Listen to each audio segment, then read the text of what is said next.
లక్ష పాడి రైతు కుటుంబాల సంస్థ కరీంనగర్ డైరీ. కరీంనగర్ డైరీ పాలు మరియు పాల పదార్థాలు ఆర్డర్ చేసిన వెంటనే మీ ఇంటి వద్దకే కరీంనగర్ డైరీ యాప్ ని డౌన్లోడ్ చేసుకోండి.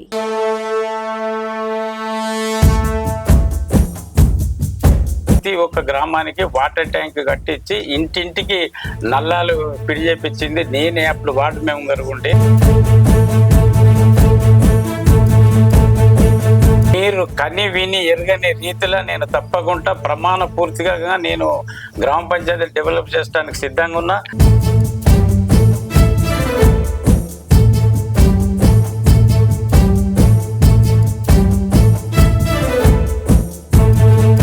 రాజిరెడ్డి గారు 2 సార్లు పోటీ చేసి ఓడిపోయారు.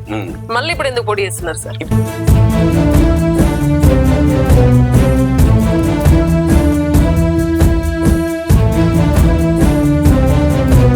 ప్రస్తుతం మనం తిమ్మాపూర్ మండలం మక్తపల్లి గ్రామంలో ఉన్నాము. సో ఇక్కడ సర్పంచ్ అభ్యర్థిగా పోటీ చేస్తున్న పారెపల్లి రాజిరెడ్డి గారితో ఉన్నాము. సో రాజిరెడ్డి గారి మాటల్లో కూడా విందాం, మరి ఎందుకు సార్ సర్పంచ్ గా పోటీ చేస్తున్నారు, ఒకవేళ సర్పంచ్ గా గెలిస్తే సార్ ఏం చేస్తారు ఈ గ్రామానికి అభివృద్ధి అనే విషయాలన్నీ తెలుసుకుందాం. సార్ నమస్తే. నమస్తే. రాజిరెడ్డి గారు ఎందుకు సర్పంచ్ గా పోటీ చేయాలనుకుంటున్నారు? ముందుగా నా దగ్గరకు వచ్చిన సుమన్ టీవీ వారి గారికి నా యొక్క హృదయపూర్వక కృతజ్ఞతలు తెలుపుతున్నాను. నేను ఇంతకు ముందు 98 పోటీ చేసి కొంచెం తేడాతో ఓడిపోయినాను 22 ఓట్లతోనే 98లో. మళ్ళీ దాని తర్వాత ఎంపీటీసీగా పోటీ చేసి కూడా ఒక 20 ఓట్లతోనే ఓడిపోయినా. అప్పటి నుండి కూడా ఇప్పటి వరకు ఏది కానీ ప్రతి ఒక్క కార్యక్రమంకి అటెండ్ అవ్వకుంటూ గ్రామ ప్రజలతోనే కలిసిమెలిసి ఉంటున్నా.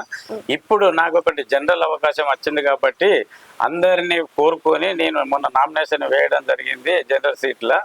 ఈసారి నన్ను అత్యధిక మెజార్టీతో గెలిపియాలని ప్రజలను కోరుకుంటూ నేను చేయబోయే కార్యక్రమాలు ఏంటి అని అంటే, ఇంతకు ముందు కూడా దాదాపుగా కొన్ని ఉన్నాయి, ఇప్పుడు లేని బాపతి ఇంకా కొన్ని సీసీ రోడ్స్ ఉన్నాయి, ఇంకా అది గ్రామ పంచాయతీ బిల్డింగ్ పూర్తి కంప్లీట్ కాలేదు. ఇంకా వేరే కొంతమంది ఇప్పుడు మన ఎస్సీ కాలనీ పోతే వాళ్ళకు ఒక భవన్ కావాలని కోరుకుంటా ఉన్నారు, కమ్యూనిటీ భవన్ కావాలని కోరుకుంటా ఉన్నారు. ఇంకా కూడా ఏ సమస్య ఉన్నా ఇప్పటి లేకనే మున్పటి లెక్క కన్నా ఇంకా ఎక్కువ, ఇంతకుముందు ఏ పదవి లేకున్నా వార్డు మెంబర్ గానే ఉండి 2 కోట్లు అంటే ఈ విలేజ్ ఆమ్లెట్ ఉమ్మడి గ్రామ పంచాయతీలో 4 ఆమ్లెట్స్ ఉన్నాయి. దానికి ప్రతి ఒక్క గ్రామానికి వాటర్ ట్యాంక్ కట్టించి ఇంటింటికి నల్లాలు పిడి చేపించింది నేనే. అప్పుడు వార్డు మెంబర్ ఉండి 2 కోట్ల వర్క్ చేపించేసిన. మళ్ళీ దీని తర్వాత అప్పుడు ఏది లేనప్పుడే ఏ చిన్న వార్డు మెంబర్ ఉండే వర్క్ చేసిన. ఈసారి నాకు ఒక అవకాశం వస్తే మీరు కని విని ఎరగని రీతిలో నేను తప్పకుండా ప్రమాణ పూర్తిగా నేను గ్రామ పంచాయతీ డెవలప్ చేయడానికి సిద్ధంగా ఉన్నా. నేను మొన్న కూడా నామినేషన్ వేసిన రోజు కూడా ఒక 400 మంది వస్తే వాళ్ళందరి ముంగట నరసింహస్వామి సాక్షిగా ఆడపిల్ల ఉడితే ఎవరికి కానీ 5,116 రూపాయలు ఇంటికి తీసుకుపోయి ఇస్తానని చెప్పిన. మళ్ళీ అదొకటి, ఇప్పుడు నా సొంత ఇంటి దగ్గర ఉండబడిన ఒక రూమ్ సెటర్ గ్రామ పంచాయతీకే అప్పచెప్పి అందులో మినరేటర్ వాటర్ ప్లాంట్ పెట్టించడానికి కొరకు నేను ప్రతి విషయంలో నేను అందుబాటులో ఉండి చేదోడు వాదోడుగా ఉండి నేను దానిలో గ్రామ పంచాయతీ వాటర్ ప్లాంట్ పెట్టి గ్రామ ప్రజలకు తాగునీటిని అందిస్తానని మనస్ఫూర్తిగా కోరుకుంటున్నా. రాజిరెడ్డి గారు 2 సార్లు పోటీ చేసి ఓడిపోయారు. మళ్ళీ ఇప్పుడు ఎందుకు పోటీ చేస్తున్నారు సార్? ఇప్పుడు నేను 2 సార్లు ఓడిపోయినా చెప్పి నేను ఎక్కడికో పోలేదు, ప్రజల మధ్యలోనే ఉండుకుంటూ ఏ దానికైనా కూడా ప్రజలతోనే కలిసిమెలిసి ఉంటున్నా. ఇప్పుడు కూడా నేను వద్దానంటే కూడా అందరు ప్రజలు కలిసి నామినేషన్ వేయాలని చేసిరు. వాళ్ళు నా మీద ఉన్న ప్రేమ అంతకన్నా ఇంకెక్కువ నేను ఉంచుకున్నట్టుగా చేసుకున్నటానికి కొరకే ఈసారి మళ్ళీ పోటీ చేస్తున్నా. తప్పకుండా ప్రజలకు అందుబాటులో ఉండి అన్ని సౌకర్యాలు కల్పిస్తానని మనస్ఫూర్తిగా కోరుకుంటున్నా. నాకు ఇప్పుడు ఇంకొకటి, ఇప్పుడు నేను ఇంతకుముందు కూడా ఎమ్మెల్యే సాబ్ మన కవ్వంపల్లి సత్యనారాయణ సార్ దగ్గరికి పోయినా, కండువా కప్పుకున్నా. ఇప్పుడు కూడా గెలిస్తే ఫస్ట్ పోయి కవ్వంపల్లి సత్యనారాయణ సార్ని కలిసి ఆ ఎమ్మెల్యే గారితోనే నేను ప్రతి ఒక్కటి అందుబాటులో ఉండి ప్రజలకు ఉపయోగపడే పనులు చేపిస్తానని హామీ ఇస్తున్నాను. ఇప్పుడు ఎమ్మెల్యే గారు కూడా కాంగ్రెస్ పార్టీ కూడా గెలిచిన గ్రామాలకి 20 లక్షలు అమౌంట్ ఇస్తామని కూడా చెప్పిళ్ళు. ఏకగ్రీవం అయినా ఇస్తామన్నారు, ఏకగ్రీవం కాకపోయినా వాళ్ళ పార్టీ తరపున ఎవరైతే గెలుస్తారో వాళ్ళకు కూడా 20 lakhs అభివృద్ధి కోసం ఇస్తా అని చెప్పిండ్రు. మరి ఇప్పుడు ఎన్ని ఓట్స్ ఉన్నాయి సార్? మొత్తం 829 ఓట్లు ఉన్నాయి. 829 ఉన్నాయి. ఇప్పుడు పాతగా గతంలో సర్పంచ్ గా పనిచేసిన వాళ్ళు కూడా ఇప్పుడు పోటీ చేస్తున్నారు మళ్ళీ చేస్తున్నారు చాలా మంది చేస్తున్నారు.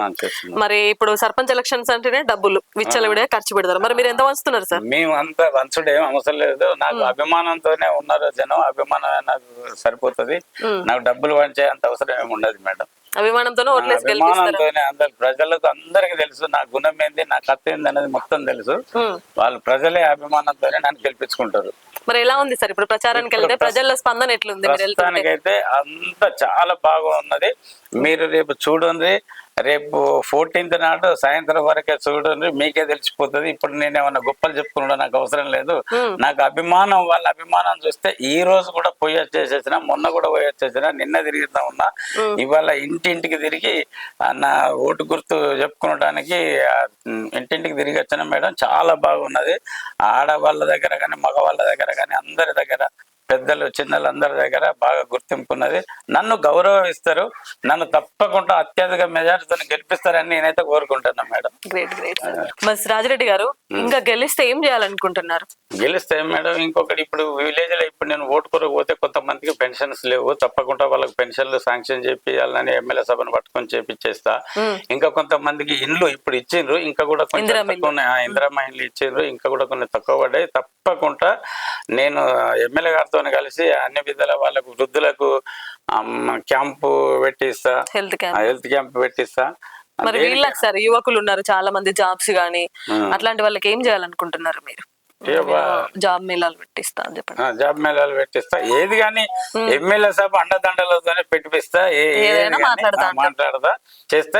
ఫైనల్ గా ఏం చెప్పాలనుకుంటున్నారు సార్ మీ గ్రామ ప్రజలకి? గ్రామ ప్రజలకు నమస్తే పెట్టి చెప్తున్నా. ఏంటిది అని అంటే, నాది ఇప్పుడు రేపు నిలబడే దానిలో బ్యాట్ గుర్తు వచ్చింది 3వ నంబరు. నా బ్యాట్ గుర్తుకు ఓటేసి అత్యధిక మెజార్టీతో గెలిపేయాలని మీ అందరిని మనస్ఫూర్తిగా కోరుకుంటున్నా. నేను తప్పకుండా మీకు సేవ చేస్తానికే ముందుగా ఉంటా. తప్పకుండా ఏ కార్యక్రమం చేసినా దేనికైనా కూడా నేను అందుబాటులో ఉండి మీ అందరి ఆ మన్నలను పొందటానికే చేస్తా తప్ప కానీ వేరే ఉద్దేశం ఏమి ఉండదు నాకు. నేను అలాంటిది ఏం చేయను మేడం అని చెప్పుకుంటున్నాను. సో చూస్తున్నారు కదా, మొత్తానికి రాజిరెడ్డి గారు అయితే తమ విజయం పట్ల ధీమా వ్యక్తం చేస్తున్నారు. నేను ఎప్పటి నుంచి కూడా ప్రజల్లోనే ఉన్నా, ఆ ప్రజలే నన్ను ఈసారి ఖచ్చితంగా గెలిపిస్తారు.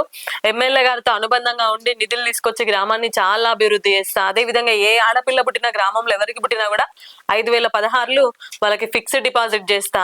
ఇంకే చాలా ఉద్యోగ యూత్ కి కానివ్వండి, ఇందిరమ్మ ఇల్లు కానివ్వండి, ప్రతి ఒక్కటి గ్రామానికి ఏం కావాలన్నా నేను ఉండి అవసరమైతే ఎమ్మెల్యే ఎంపీస్ తో మాట్లాడి కూడా నిధులు తీసుకొచ్చి గ్రామాన్ని అభివృద్ధి చేస్తా అంటూ కూడా తన గెలుపు వైపుగా ధీమా వ్యక్తం చేస్తున్నారు. కెమెరా పర్సన్ ప్రేమ్ తో లావణ్యారెడ్డి, సుమన్ టీవీ, కరీంనగర్.